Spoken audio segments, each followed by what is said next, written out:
আসসালামু আলাইকুম। নাফ এগ্রো ফার্মের পক্ষ থেকে আন্তরিক শুভেচ্ছা ও অভিনন্দন। আজকে যে বিষয়টি নিয়ে আলোচনা করব সেই বিষয়টি খামারিদের জন্য খুবই গুরুত্বপূর্ণ একটা বিষয়।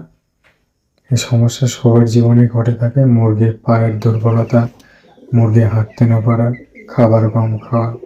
আপনার মুরগিও কি পায়ে দুর্বল হয়ে গেছে, হাঁটতে পারছে না?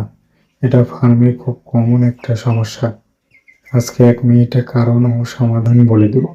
এই ভিডিওটি স্কিপ না করে শেষ পর্যন্ত দেখার অনুরোধ রইল। তো মুরগির এমন সমস্যা হওয়ার অনেক কারণ আছে।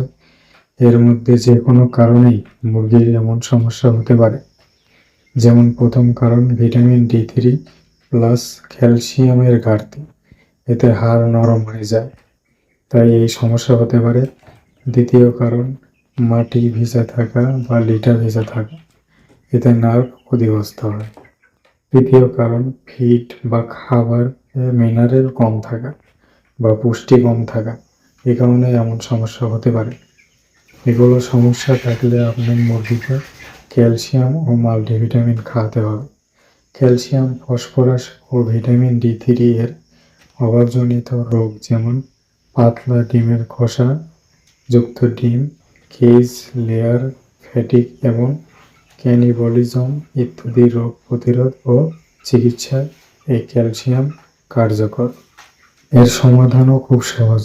তাই আজ থেকে আপনার মুরগিকে 3 থেকে 5 দিন ক্যালসিয়াম লিকুইড প্লাস D3 খাবারে মিশিয়ে খাওয়ান এবং সাথে দিন মাল্টিভিটামিন অথবা থায়োডিন দিতে পারেন। ফার্ম শুকনো রাখুন, খসখসে মাটি দেবেন না, কাঠের গুঁড়ি ব্যবহার করতে পারেন।